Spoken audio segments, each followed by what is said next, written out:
Vamos orar nesse momento para Deus nos conduzir através da sua graça.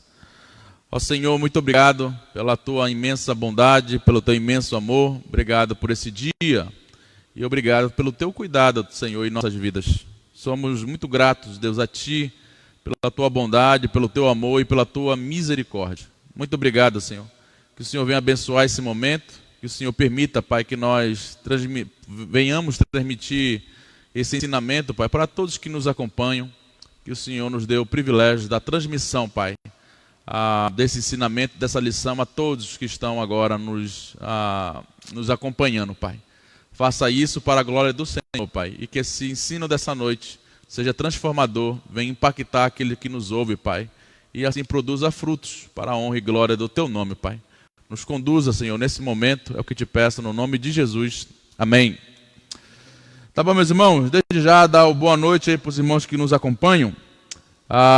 Sejam todos bem-vindos. Só relembrando, nós vamos falar nessa noite de namoro, né? Princípio bíblico para um namoro cristão. Você que é pai aí de adolescente, de jovem, né? Fique ligado aí junto com ele que esse ensinamento é para você e também para ele, né? Para você ter ferramentas para o ensiná-lo e exortá-lo, e para ele saber muito bem como ele pode escolher a sua futura esposa, a sua namorada e assim, a sua futura esposa. Vamos lá, meus irmãos, abra a sua Bíblia em 1 Tessalonicenses, capítulo 4. Você tem sua Bíblia aí na sua casa? Abra lá a sua Bíblia em 1 Tessalonicenses, capítulo 4, versículo 1 ao versículo 8. 1 Tessalonicenses, capítulo 4, versículo 1 ao versículo 8. Não deixe de abrir a sua Bíblia aí na sua casa e estar acompanhando, né, junto comigo aqui, a leitura da palavra. Então, 1 Tessalonicenses, capítulo 4, versículo 1 ao 8. Diz assim: Finalmente, irmãos, nós vos rogamos e exortamos no Senhor Jesus que, como de nós recebestes, quanto à maneira por que deveis viver e agradar a Deus, e efetivamente estáis fazendo, continuemos progredindo cada vez mais, porque estáis inteirados de quantas instruções vos demos da parte do nosso Senhor Jesus. Pois esta é a vontade de Deus, a vossa santificação, que vos abstenhais da prostituição, cada um de vós saiba possuir o próprio corpo em santificação e honra, não com desejo de lascívia, como gentios que não conhecem a Deus, e que nessa matéria ninguém ofenda nem defraude a seu irmão, porque o Senhor, contra todas essas coisas, como antes vos avisamos e testificamos claramente, é o vingador. Porquanto Deus não nos chamou para a impureza, e sim para a santificação. Desaste, quem rejeita essas coisas não rejeita o homem, e sim a Deus, que também vos dá o Espírito Santo. Então, graças a Deus aí pela sua palavra. Os irmãos que estão entrando aí, nós vamos falar nessa noite sobre princípios bíblicos para um namoro cristão. Como Deus quer que os jovens, né, que se interessam, né, por uma jovem, ou a jovem se interessa por um jovem, o que Deus espera dessa pessoa como crente, né? Minha palavra nessa noite é para os crentes. E aqueles que não são crentes que estão aí nos acompanhando, perceba o que Deus quer dentro do princípio bíblico para um namoro cristão. Então, meus irmãos, quando nós falamos de namoro, falamos de uma escolha muito importante. É uma escolha muito importante. Uma escolha decisiva, fundamental. Se um jovem ou uma jovem escolhe de forma errada o seu namorado ou a sua namorada, pode acabar literalmente com a sua vida, né? Muita escolha errada de jovens levaram eles para a destruição, literalmente. Principalmente, lógico, estou falando para esse grupo de pessoas, os jovens cristãos, né, que escolhem isso de uma forma muito errada e acabam destruindo a sua espiritualidade e indo mesmo para o caminho da incredulidade, da apostasia, né, de negar a fé e abandonar, né, os princípios morais contidos na palavra de Deus. Então, é uma escolha que pode mudar completamente o rumo da sua vida. Então, você precisa saber escolher muito bem a pessoa com quem você vai namorar. Muitos jovens, meus irmãos, infelizmente, não têm tomado cuidado com essa decisão e acabam tomando escolhas erradas, com isso levando a sua vida para um caminho completamente contrário à vontade do nosso Deus. Então, meus irmãos, nos dias atuais na qual vivemos hoje, o namoro se tornou algo bastante descartável, né? Se tornou algo bastante desvalorizado nos nossos dias atuais. Namoro, mas nós precisamos entender que namoro ele é algo muito sério, muito sério. Ele vai levar você a se aproximar ainda mais de Deus, ou vai levar você a se distanciá-lo ainda mais do Senhor. Você não deve escolher uma pessoa para namorar como se escolhe um refrigerante na prateleira, né? Ou um pacote de biscoito, né? Você não deve escolher dessa forma. A sua escolha deve ser muito sábia, muito sensata e muito temerosa, né, em relação ao que Deus quer para a sua vida. Então é necessário alguns critérios para você saber escolher muito bem o seu futuro namorado e a sua futura namorada. Então, hoje em dia, nos dias que nós estamos vivendo hoje, se tornou isso algo muito banal, muito descartável, né? Hoje o relacionamento de namoro se tornou esse relacionamento de descartável, de não considerar, não honrar, não proteger, né? Não cuidar. Se tornou isso mesmo, né? A ideia da desonra, né? De desonrar um ao outro. Então essa cultura hoje tem levado muitos jovens à ruína da fé, né? Tem levado muitos jovens a tropeçarem e a trazerem danos psicológicos, emocionais e até mesmo, né, espirituais para a sua vida.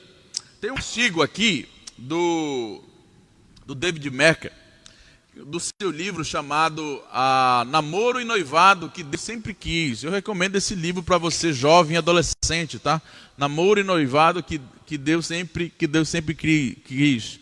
Um dos melhores livros, né, que eu li acerca do namoro. Eu recomendo esse livro aí para vocês. São dois livros que eu recomendo para vocês, né? Namoro e Noivado que Deus Sempre Quis, e o outro é Namoro, né, da editora Nutra, do Lupriolo, que é Namoro Identificando os Perigos. Então esse livro é muito bom, que fala de forma muito bíblica sobre esse relacionamento. Então o namoro ele deve ser um contrato, né, efetivo, visando algo maior lá na frente. Deve ser isso. E o David Merker, ele define muito bem, né, a ideia de namoro aqui para nós, como nós podemos, e ele vai fazer um panorama, né, desse comportamento que começou lá atrás e até os dias atuais. Eu vou ler aqui para vocês, tá bom? Diz assim: a prática de namoro, como é feito hoje em dia, era desconhecida antes dos anos 1900. Naquela época, fazer uma visita à menina era um meio principal de cortejá-la. Então, só o fato de o jovem ir lá fazer uma visita na casa da família dela já era um meio ali de cortejá-la, né? De cortejá-la, visando, né, planejando o casamento. Os pais supervisionavam os encontros, desde a doação da visita, a roupa, até a comida. E as expectativas eram claramente colocadas. Assim a moça era protegida de qualquer desvio sexual e o casal tinha pouco tempo totalmente sozinho. Nos anos 30, presenciaram uma mudança radical devido ao advento do automóvel, dando aos jovens uma liberdade e mobilidade que não tinham antes. Como resultado, os casais saíam sozinhos e as tentações aumentavam propositalmente. Nas décadas seguintes, uma situação se tornou frequente. O homem marcava um encontro com a mulher que gostava, gastava dinheiro em tal encontro, mas esperava alguns favores em troca. Uma espécie de prostituição legalizada. Nos anos 60 e 70, a revolução sexual transformou radicalmente as atitudes culturais quanto ao namoro, solteirice e relações sexuais entre os não casados. A pornografia e o aborto viraram epidemias, transformando o tabu do sexo fora do casamento em algo casual, aceito e eventualmente esperado entre os jovens solteiros. Hoje, o namoro está situado num contexto brasileiro hipersexualizado. Os muitos muros de proteção do passado praticamente desapareceram. O namoro precoce é um fenômeno relativamente recente, sintoma da decadência da era em que vivemos. Ouvimos mais e mais histórias de crianças de 9, 10, 11 anos que já estão namorando. E outras de 12, 13 e 14 que ficam desesperadas porque ainda não rolou o tal o primeiro beijo. Alguns pais se orgulham do filho que consegue pegar todas as meninas. Outros incentivam suas filhas a serem sensuais, com decotes baixos, shorts curtos e tudo apertadinho para chamar a atenção dos garotos. Isso tudo é fruto da mídia e das propagandas de Photoshop que fazem do corpo e da sensualidade ídolos a serem servidos desde a mais tenra idade. Representam defeito debaixo da casa, infiltrações que ameaçam desabar toda a estrutura por cima. Então, meus irmãos, nós percebemos que no decorrer de toda a história, como esse relacionamento de namoro que visava algo maior lá na frente, ele foi tomando proporções tão decadentes, que se tornou o que nós temos atualmente.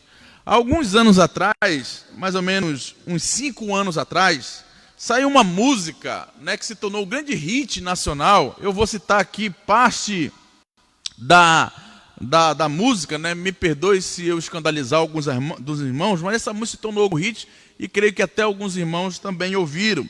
A música diz assim, que hoje em dia não se namora mais abraçado. A moda é namorar pelado. Então, hoje em dia, olha só, hoje em dia não se namora mais abraçado. A moda é namorar pelado. Então, é esse tipo de mentalidade que tem atingido toda a juventude, né? E os adolescentes também. É esse tipo de pensamento e de mentalidade que tem dominado os jovens. Mas você pode me dizer, você pode me perguntar, mas pastor, hoje os tempos são outros, os tempos mudaram, as coisas hoje são diferentes. A minha resposta para essa sua pergunta é não, os tempos ainda são os mesmos.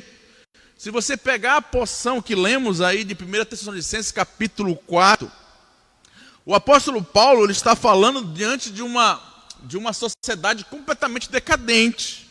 O Império Romano vivia diante de um clima de imoralidade terrível, muito semelhante com o nosso hoje. Diferente em alguns detalhes, apenas alguns detalhes.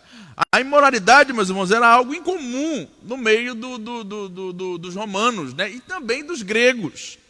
Se você parar para ver, dos 15 imperadores que Roma teve, 14 eram homossexuais. 14. A luxúria, meus irmãos, estava presente nos palácios e também no meio da sociedade. O imperador chamado Sêneca, ele disse a seguinte coisa: as mulheres casam-se para se divorciar e se divorciam para casar novamente. Então, a sociedade grega estava acostumada com a sexualidade nos seus atos religiosos. Eles pregavam também que todo grego tinha que ser homossexual como uma espécie de iluminação, de estágio maior do conhecimento. Então todo grego, ele tinha sua esposa, mas também tinha relações homossexuais. E Tessalônica, a igreja de Tessalônica, ela está localizada nesse contexto. Então você percebe que o tempo do apóstolo Paulo é muito semelhante ao nosso. Então o homem ainda é o mesmo, e o seu comportamento, a sua mentalidade contra Deus ainda é a mesma.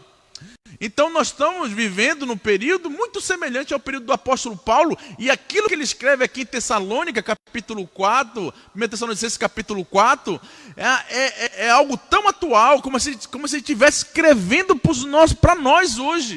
Né? Ainda sinto o cheiro da tinta, parece que Paulo está escrevendo para o grupo de mocidade e para nós hoje. Então o tempo não mudou. Ou melhor, o tempo pode ter mudado, mas as pessoas são a mesma, o ser humano não mudou. A ciência evoluiu, a medicina evoluiu, a tecnologia evoluiu, mas o ser humano ainda é o mesmo. Ele comete os mesmos pecados desde lá da queda do Éden, no jardim do Éden. Não mudou, ele não mudou absolutamente nada. Mas hoje, meus irmãos, o que nós vamos aprender, que nós destinamos, vamos tirar esse tempo nessa noite para aprender, é princípios bíblicos para um namoro cristão. O que Deus espera da sua vida jovem, adolescente, como crente, e como Deus quer que você escolha uma namorada, um namorado, e conduza esse namoro debaixo da sua graça. Então, princípios bíblicos, meus irmãos, para um namoro cristão. Primeiro princípio, e o mais importante de todos, o namoro, meus irmãos. O namoro, ele tem como finalidade, ele envolve primariamente a castidade, a pureza. Olha o versículo 3 aí, meus irmãos. Versículo 3 e versículo 4 de 1 Tessalonicenses.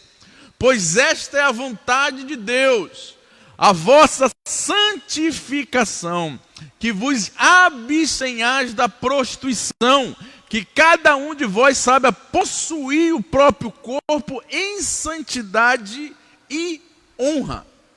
Então, a palavra de Deus me diz que a vontade de Deus para a minha vida é a santificação, que eu me abstenha da prostituição e saiba possuir, usar o meu corpo, como diz o texto aí, em santificação e honra. Então, o que Deus quer nos ensinar, meus irmãos?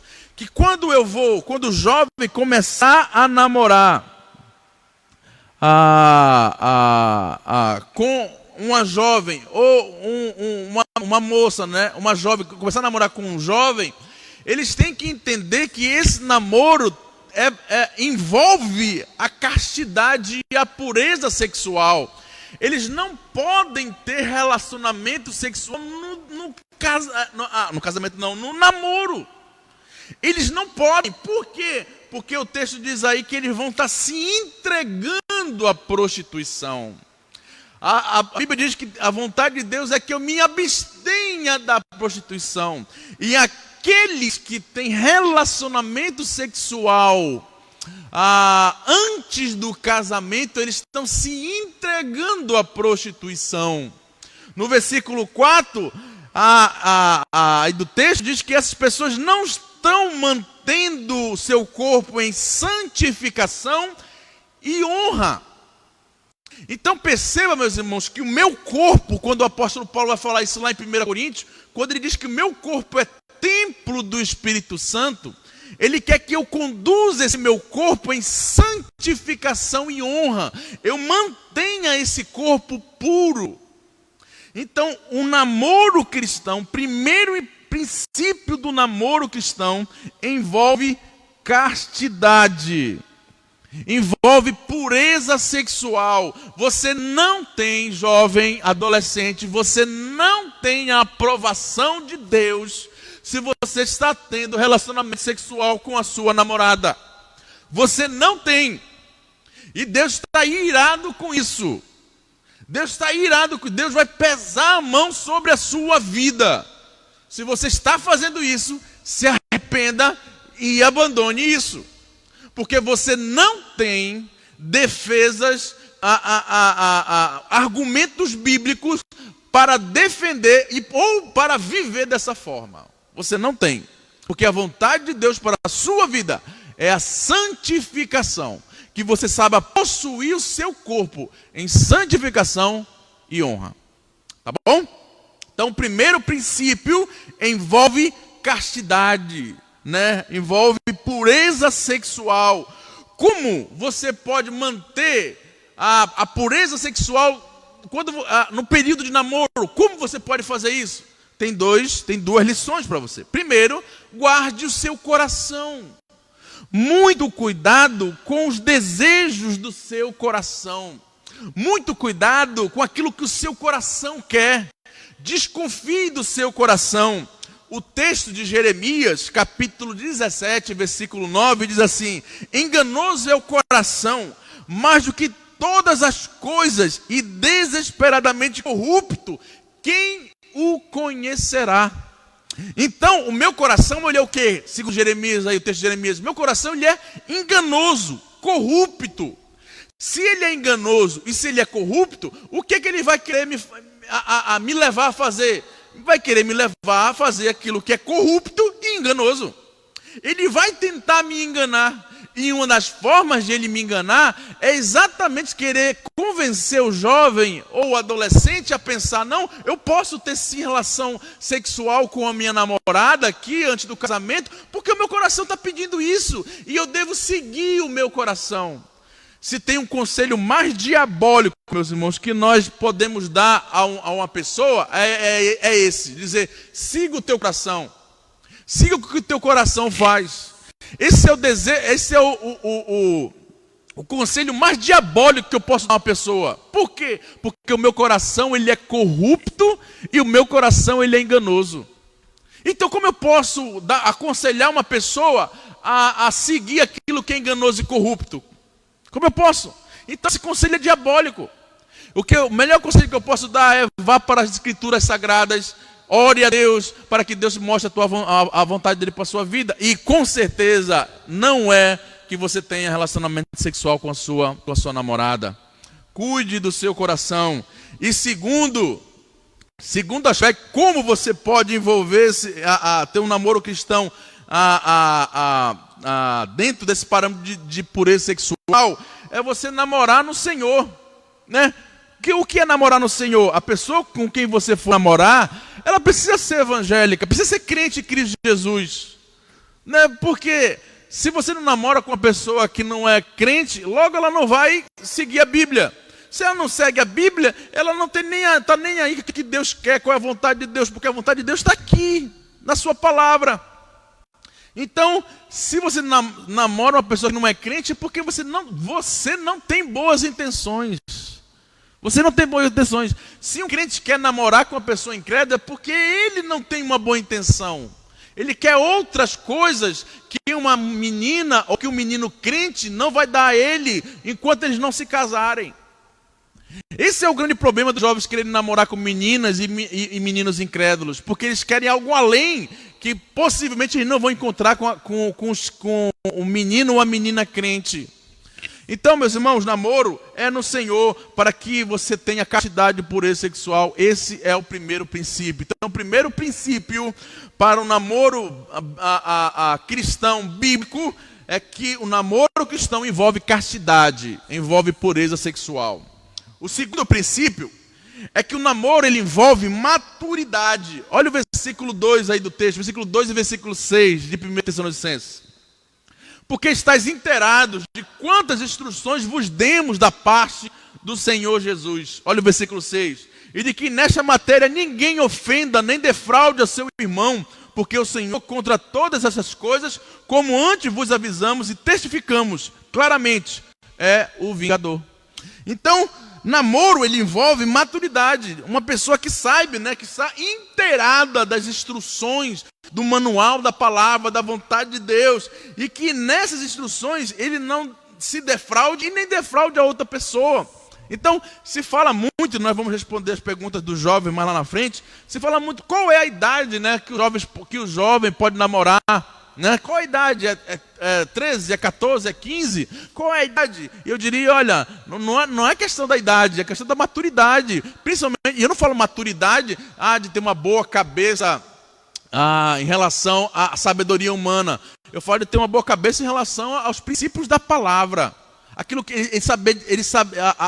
esse jovem ter consciência do que Deus quer para a vida dele e assim ele colocar isso em prática. Então, o namoro ele envolve maturidade, duas pessoas maduras que sabem o que Deus quer para a vida deles e, consequentemente, eles vão guiar o seu namoro dentro desse propósito da vontade de Deus, que Deus quer para a vida dele. Envolve maturidade espiritual desse jovem saber exatamente o que Deus quer para a vida dele, qual é a vontade de Deus para a vida dele, dentro dessa vontade ele conduzir o seu namoro. Envolve também maturidade emocional, de esse jovem e essa jovem ter essa maturidade emocional ao ponto de de nunca produzir dentro do relacionamento de namoro chantagens emocionais do tipo, se você me ama, faça isso, se você me ama, vamos fazer isso agora. Se você me ama, vamos experimentar isso nesse momento.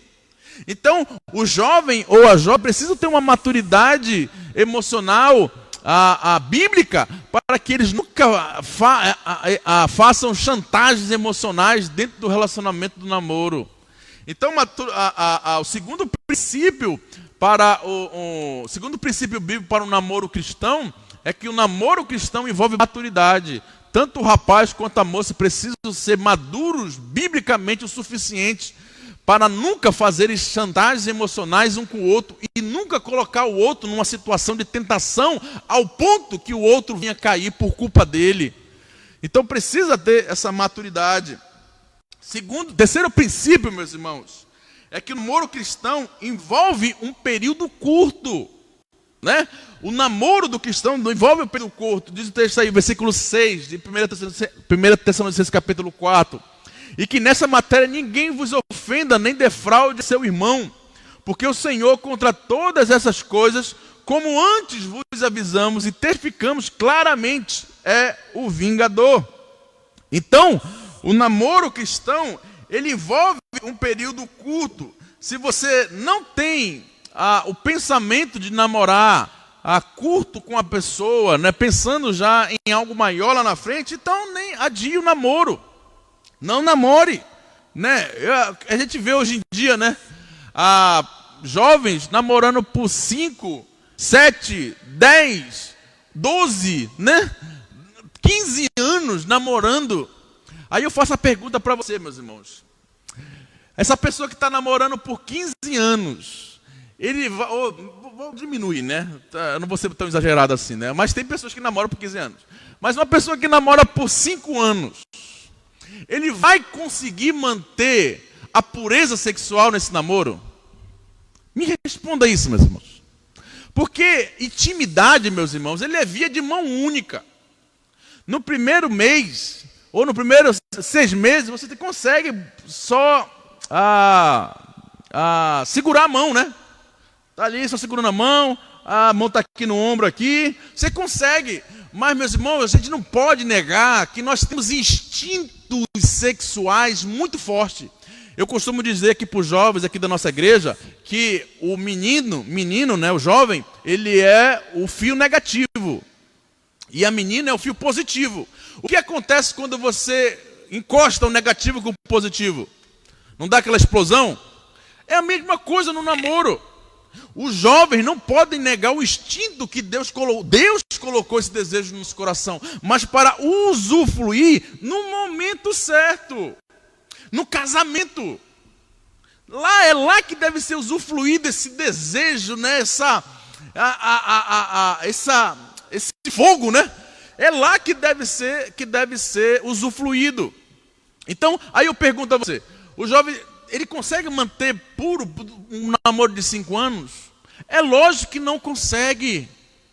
É lógico que ele não vai conseguir, só se for um namoro à distância. E mesmo assim, quando eles se encontrarem, vai incendiar, vai explodir, porque é o negativo e o positivo. Então, um namoro de crente tem que ser por um período curto. Tem que ser. Olha, você pode perguntar, mas quanto é esse período curto? Vou dar uma direção para você. Esse período curto é no máximo, isso batendo na trave, e isso ali você, né, fazendo todo o esforço, no máximo 2 anos. No máximo, passou de 2 anos, meus irmãos, é perigo, é cilada, é laço do passarinheiro, conforme Salmo 91. Então, no máximo, eu aconselho todos os jovens aqui na nossa igreja, eu aconselho namorarem por 1 ano, 1 ano e meio, no máximo 2 anos, no máximo. Passou disso, meus irmãos, você está se colocando, você jovem, estão se colocando numa situação de cilada do diabo. E você, pai, você também é responsável por isso, se você não está aconselhando os seus filhos. Porque você, não quero perder o meu filho, né? Não quero que o meu filho vá embora. O filho não é seu, rapaz. O filho não é seu. Você tem que criar ele, e criar dentro da palavra de Deus, preparar ele como um homem de Deus, como uma mulher de Deus, para ele conduzir a família dele. Eu sei que o assunto não é esse, nós falamos de namoro cristão, mas o que eu vejo de pais fazendo dos seus filhos, né, o seu poste ídolo, né, fazendo dos seus filhos a sua imagem de adoração. Não, eu quero que o meu bebezinho, minha bebezinha fique comigo pro resto da vida. Aí permite que esse filho ou essa filha traga namorada para dentro de casa, tenha relação sexual dentro da sua própria casa. E estou falando isso com os crentes. Eu não estou falando isso para os incrédulos, eu estou falando isso para os crentes, de pais cristãos, que permitem que seus filhos tragam as namoradas para dentro de casa e permitem que eles tenham um relacionamento sexual lá dentro. Por quê? Porque não quer perder o meu bebezinho. Um bebezinho já de 25, 30 anos, cavalão, uma cavalona, pô, aí não quer. Aí ele financia a impiedade do filho, porque fez do filho essa imagem, esse poste ídolo dele. Pare com isso, meus irmãos. Desculpe ter fugido um pouquinho do assunto, né? O assunto não é criação de filhos. O assunto é sobre namoro. Então, meus irmãos, o terceiro princípio é esse. Namoro cristão envolve um período curto. Não envolve um período longo. O quarto princípio é que o namoro cristão tem como fim a santidade e não necessariamente o casamento. Algumas pessoas dizem, olha, você namora para casar. Negativo. O namoro não tem como finalidade o casamento. O namoro tem como resultado o casamento. A finalidade do namoro é a santificação. Olha o texto diz aí, pois esta é a vontade de Deus, a vossa santificação. Então, o fim do namoro é a santificação. O resultado do namoro é o casamento. Então, o que é que o jovem pensa? O jovem pensa, né? Não, já vou me casar com ele, eu já vou me casar com ela. Então, a gente pode fazer um test drive aqui, né? Eu vou fazer um test drive aqui. E aí, a gente vai casar mesmo. Já está marcado o casamento. Vamos logo testar aqui o automóvel, né? Vamos logo testar aqui se é bom, se não é bom. Porque vai que eu não queira casar. Aí acaba não se honrando. Porque, não, já vamos nos casar. Porque acham que o fim do namoro é o casamento. Negativo. O fim do namoro é a santidade. Independentemente se vão casar ou não. Então, o que Deus quer? 2 jovens vão começar a namorar, eles têm que conduzir esse namoro dele debaixo da pureza sexual e da santificação do Senhor. Se vamos lá no meio, passou 6 meses, viu que não deu certo, viu que não ia dar certo, terminou, eles terminaram puros, sem se desonrar um ao outro, né, sem a pecar contra Deus, terminaram de forma madura, bíblica, sem trazer danos emocionais, psicológicos, espirituais um para o outro. É isso que Deus quer. Eles estão namorando, eles estão percebendo que Deus quer, estão percebendo que eles, né, querem se casar, que eles se amam o suficiente de se casarem e ficarem juntos pro resto da vida deles. Então, eles trabalham para se casarem, mas não se defraudam, permanecem em santificação, para quando eles vierem no altar do Senhor, eles se entreguem, ambos se entreguem como aroma suave, como oferta ao Senhor de castidade e de pureza. É isso que Deus quer para a vida do jovem, do adolescente, que o namoro cristão tem como fim a santificação e não necessariamente o casamento. Então, pais, ensine isso para os filhos de vocês, que quando o filho de vocês começar a namorar, vocês dizem: filho, esse namoro envolve a santificação e honra. Não pense primeiramente em casar, pense primeiramente em honrar Deus nesse namoro, para que Deus vá mostrando a você se essa é a moça, ou se esse é o rapaz correto para que você venha casar. Santificação. Só um crente irá aceitar a proposta de outro crente, dizer: olha, vamos nos manter puros sexualmente até o casamento, vamos nos guardar no Senhor. Só um outro crente vai aceitar isso. Um incrédulo não aceita isso, não aceita mesmo. Então o quarto princípio é esse, meus irmãos. O quinto princípio, meus irmãos, e último, para nós irmos para as perguntas, é que o namoro cristão envolve compromisso, acima de qualquer coisa, acima da beleza, acima de expectativas de felicidade, acima de bens materiais. Casamento envolve casamento envolve compromisso acima de qualquer coisa. Por quê, meus irmãos? Se eu conduzo o meu namoro dentro desse compromisso, nós vamos entender o seguinte, que depois que esse jovem vier a se casar, eles vão entender que acima de qualquer coisa, na saúde, com aqueles votos que nós fazemos aqui, né, no altar, na saúde da doença, na riqueza, na pobreza, até que a morte separe. Esses votos, eles requerem dos noivos, antes de qualquer coisa, compromisso. O que eu vejo, meus irmãos, é que muitos jovens, eles têm escolhido os seus namorados ou as suas namoradas pela beleza física, né? Por acharem atraentes, né? Bonitos, assim, né? Eles fazem a sua expectativa na cabeça, como eles querem o futuro namorado. Então, eles acabam escolhendo os seus namorados ou as suas namoradas pela beleza física e se esquece que antes deve vir um compromisso. E eu vou falar uma coisa para você, jovem. Jovem, a beleza acaba, né? E a sua namorada, o seu namorado que você vê todo ajeitadinho aí, quando você casar, ele não vai estar todo ajeitadinho em casa 24 horas por dia para você, né? Desejos sexuais, eles também vão, né, acabando, né? Eles vão se perdendo, né, com o passar do tempo, quando vai ficando velho, né? E se você não tem um compromisso com o seu cônjuge, de amizade, de parceria, de compreensão, de amor, de compromisso com a palavra, se você não firmar isso, o casamento ele vai sucumbir. Ele vai sucumbir. Se você firma o seu relacionamento de namoro e quer firmar o seu relacionamento conjugal dentro de desejos sexuais e dentro de beleza física, no casamento, meu irmão, você vai querer divorciar, porque isso se perde. E hoje nós vemos inúmeros divórcios, né? Inúmeros casais que não conseguem mais viver como casais porque firmaram a sua expectativa na areia. E o que acontece quando nós construímos uma casa na areia? Quando bate a chuva forte, quando vem os ventos fortes, vai derrubar.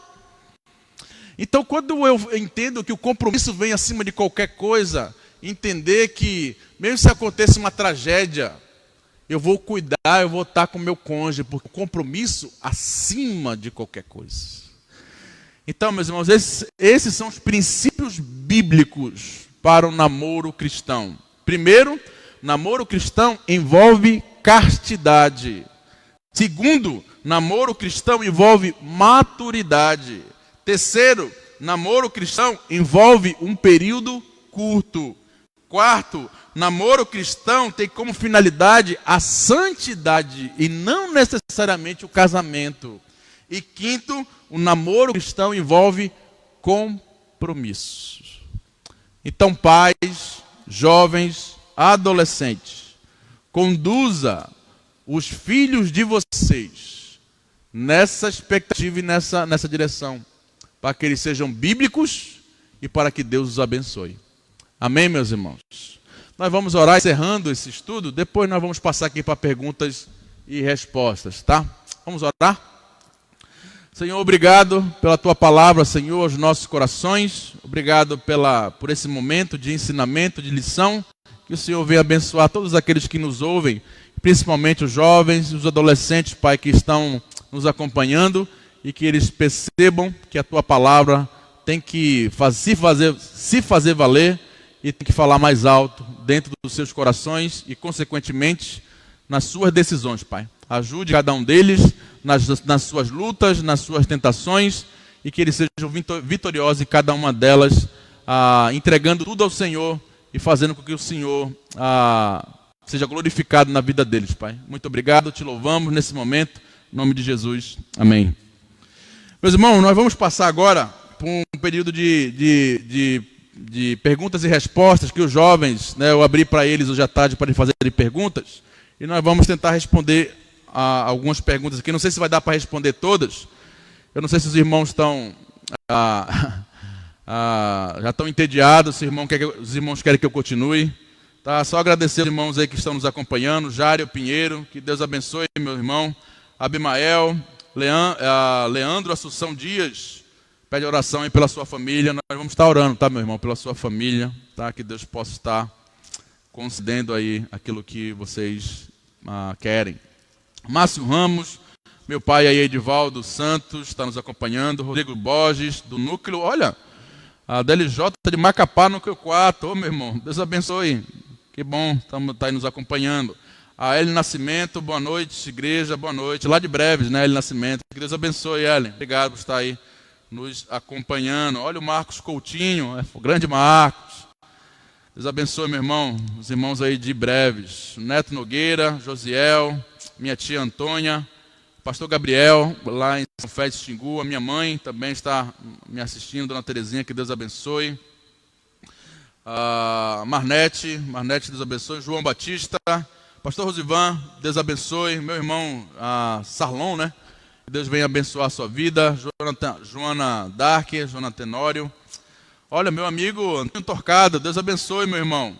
A Iolete e o Paulinho. A Bia e a Leonete também estão assistindo. Bia, Leonete, Deus abençoe. Vamos lá, meus irmãos. Nós vamos agora fazer perguntas e respostas. Cássio, Deus abençoe aí a sua vida. Então, eu vou aqui ler a pergunta e automaticamente eu vou respondendo. Tá bom, meus irmãos? Então, vamos lá. Primeira pergunta. Diz assim: se percebemos que uma pessoa que estamos namorando não tem as qualidades bíblicas necessárias para ser um bom marido ou uma boa esposa, como devemos terminar o compromisso assumido?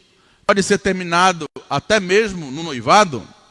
Muito boa essa pergunta. Essa pergunta foi excelente, olha. Excelente essa pergunta.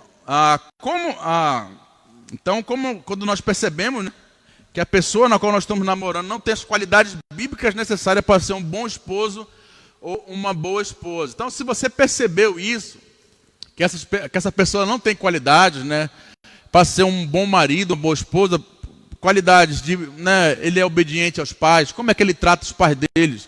Porque assim como ele trata os pais, ou ela trata os pais, é assim que ela vai tratar você, ou vai tratar você. É desse jeito.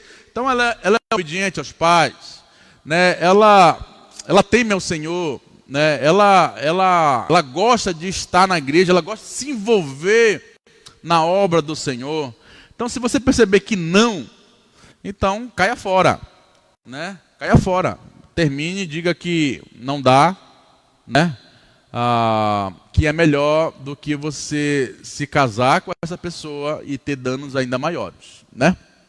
Então, se você percebeu, o namoro é para isso, né? Namoro é para você conhecer a pessoa e ver se a pessoa se encaixa dentro da palavra, né? Se não se encaixou, você termina. A segunda pergunta aqui, né? Pode ser terminada até mesmo no namoro, né? Ou no noivado? Sim, noivado também termina. Tá, irmãos? O que não termina, o que não pode terminar é casamento. Tá? Deus odeia o divórcio. Odeia o divórcio. Tá?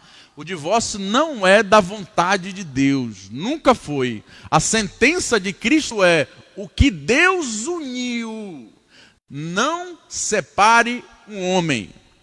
A sentença bíblica, vou repetir para vocês. A sentença bíblica é: o que Deus uniu, não separe o homem. Essa é a sentença bíblica, tá?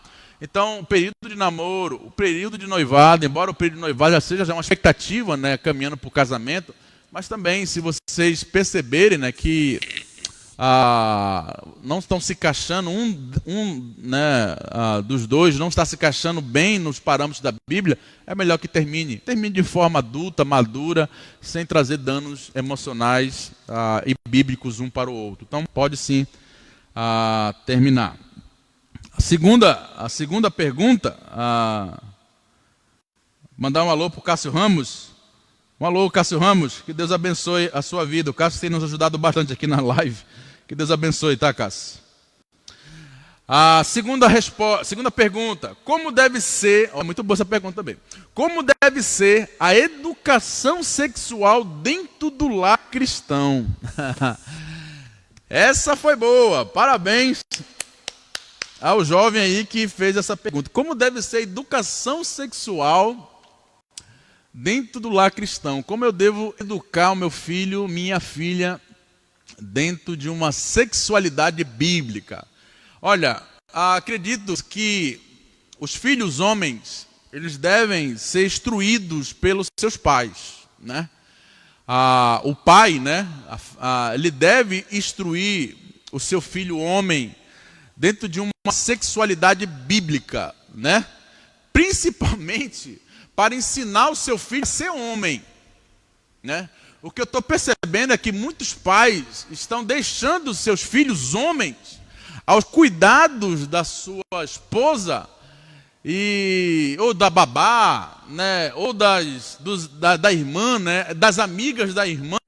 E os filhos homens estão ficando meio estranhos, né? Estão quebrando a mão, né?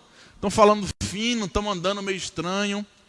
Então, o pai, ele deve ensinar para o filho como deve ser o seu comportamento de homem. Eu não estou falando de ser grosso, de ser bruto, tá? Não estou falando disso. Estou falando de comportamento de homem. Como é que um homem senta, como é que um homem se comporta, como é que um homem fala, né? Como é que um homem anda, como é que um homem age, né? Dentro da Bíblia, sempre dentro da Bíblia. O que é que um homem de Deus, como um homem de Deus deve tratar uma moça, uma jovem? Quando ele vier a namorar, como ele deve tratá-la, como ele deve honrá-la, como ele deve respeitá-la, como ele deve tratá-la. Eu acredito que é o pai crente que deve ensinar isso para o seu filho.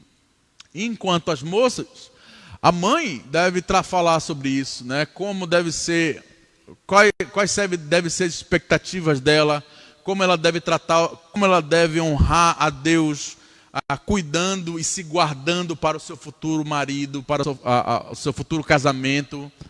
Então devem ter, os pais, junto com os seus filhos, devem ter essa conversa madura, bíblica e aberta com os seus filhos.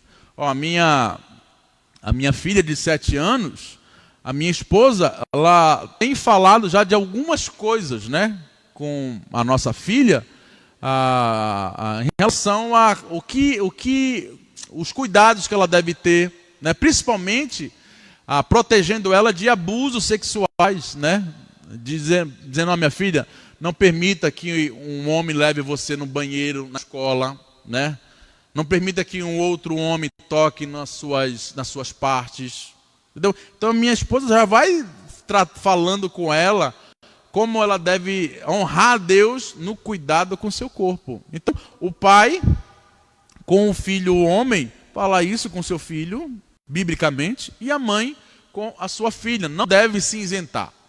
Os pais não devem se isentar dessa responsabilidade, principalmente quando eles estiverem adolescentes, jovens, e já os hormônios estiverem pulando, fumegando, explodindo dentro dele. Os pais devem chamar e dizer, meu filho, minha filha, o papai e mamãe já passaram por isso, nós vamos lhe orientar como você deve fazer para honrar a Deus e ter um casamento abençoado no Senhor.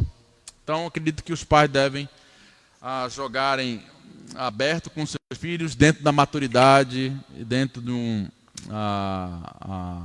compromisso com o Senhor, explicarem para os seus filhos, né, por que esse desejo no coração, por que essa vontade, né, deve ser explicado pelos pais. Terceira pergunta, meus irmãos. Como saber... Olha, o jovem aqui, ele botou... Como saber se a varoa é ideal para casar e quando saber o momento certo? Olha, como saber se a pessoa ela é ideal para casar é se ela preenche os princípios bíblicos, né? Então, a pessoa ela é crente. Ela ama o Senhor, ama. Ela ama a obra do Senhor, ama.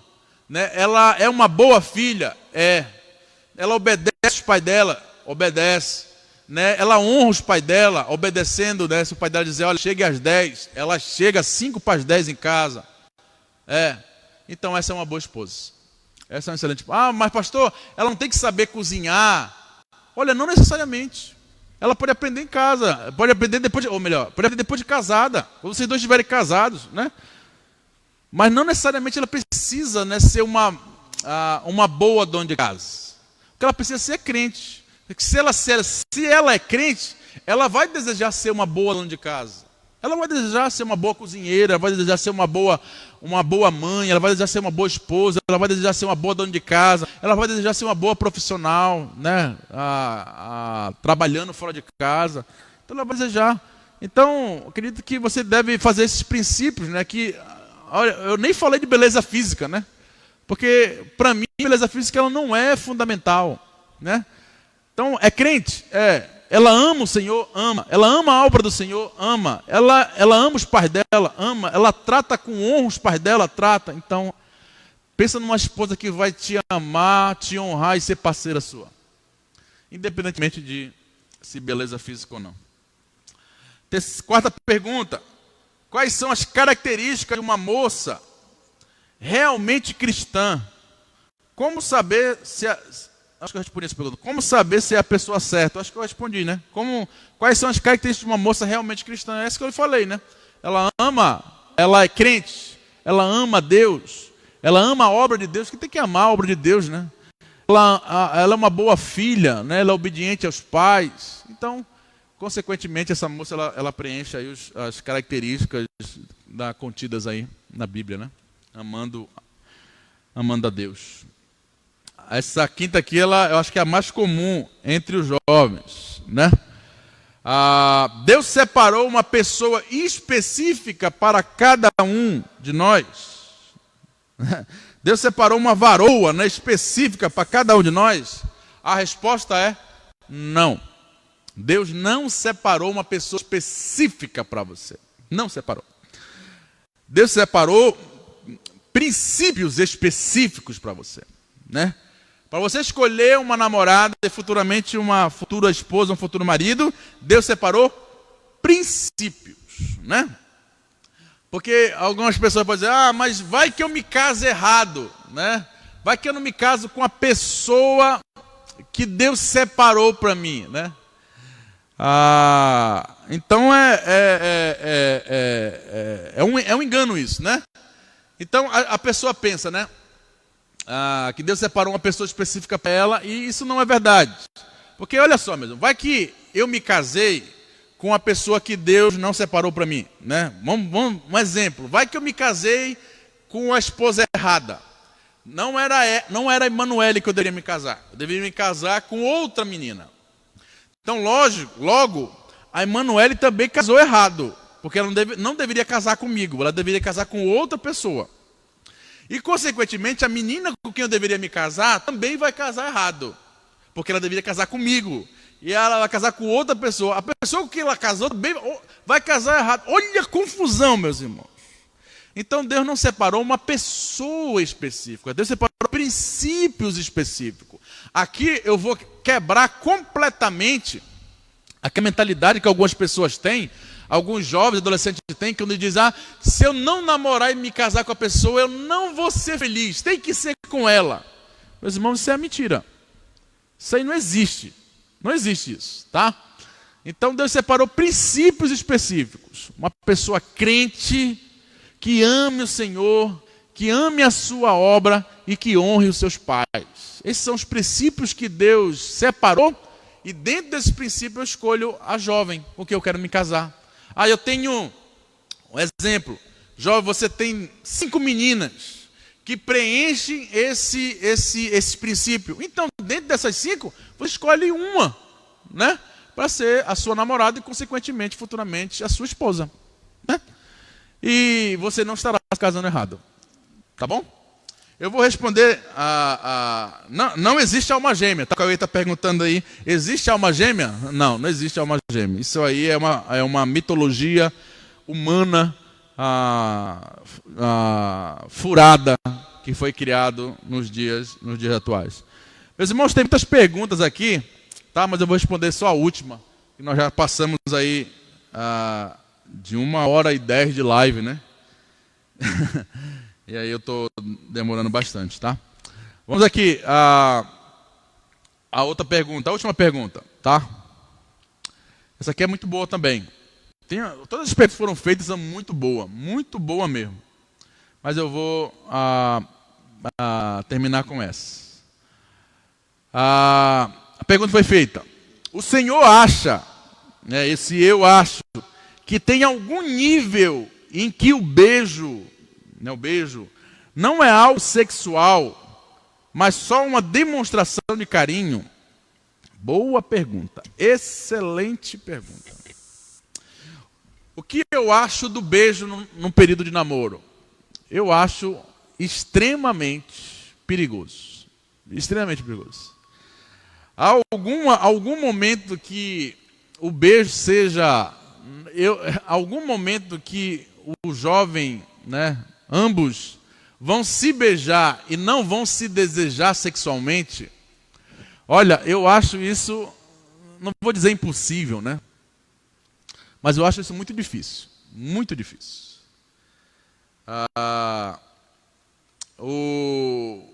Por causa do por causa do nosso instinto, meus irmãos. Dificilmente o rapaz vai beijar sua namorada sem desejá-la. Dificilmente a jovem vai beijar o seu namorado sem desejá-lo. Porque o beijo, ele tem essa conotação de irem para o outro estágio da intimidade, que é se possuírem, né, sexualmente. Então eu acho muito difícil. Se o jovem falar para mim, pastor, eu consigo beijar a minha namorada sem desejá-la, então eu vou ficar mais preocupado ainda agora. Porque ele já me deu outra preocupação. Se ele diz que beija a namorada dele e não consegue desejá-la, então agora eu fiquei mais preocupado. Né? Que eu vou duvidar da masculinidade dela. Eu vou duvidar do comportamento e do desejo feminino dela. Então eu vou ficar preocupado, mais preocupado ainda, né? Então eu acho muito perigoso o beijo num período de namoro. O senhor proíbe o casal de namorado beijar? Não vou proibir. O que eu oriento é que eles tenham cuidado, muito cuidado. Né? Se eles conseguirem namorarem sem se beijarem, é o ideal. Né? De eles, em comum acordo, dizerem, olha, vamos só nos beijar no dia do casamento, né? Para quando o pastor falar, pode beijar a noiva, seja aquele primeiro beijo, né? Aquele beijo inédito de compromisso, de amor genuíno no Senhor, né? Então esse seria o ideal no Senhor, né? Então eu acho muito difícil o jovem se beijarem e terem só uma atitude de carinho em si. Muito, muito, muito difícil. Vocês querem que eu responda mais uma pergunta? Ou tá bom? Acho que tá bom, né? Já deu, né? Eu não tô aqui, eu não dou nessa notícia para dar bronca, tá, meus irmãos? É só para orientar. Às vezes, para a gente falar a verdade, a gente precisa ser um pouco mais enérgico, né? Mais enfático. Então é isso. Que Deus venha nos abençoar, Quer que eu responda aí, Cauê? Nos abençoar. Bora responder mais uma, bora, vamos lá. Tá tão bom, né? Vamos ver aqui, uma pergunta boa. Essa aqui é boa, vai abranger aí os adolescentes. O pai de adolescentes, isso é pra você, tá? Namoro na adolescência, pode? Namoro na adolescência, pode? Olha, eu não recomendo. Tá? Eu não recomendo. A Bíblia não tem dizendo, né? Você não tem um princípio bíblico dizendo, olha, o seu filho deverá namorar a partir dos 20 anos. Seu filho terá que namorar a partir dos 30. Não. A Bíblia diz que o namoro ele tem que ser maduro, né? E eu não acredito que um adolescente de 13 anos, 14 anos, ele tem maturidade suficiente, tá? Olha, eu não quero ser muito radical, tá? Mas eu não acredito que um jovem, né, menino ou menina de 15 anos, 16 anos, 17 anos e 18 anos, eles têm maturidade suficiente, né? Eles precisam se resguardar, né? E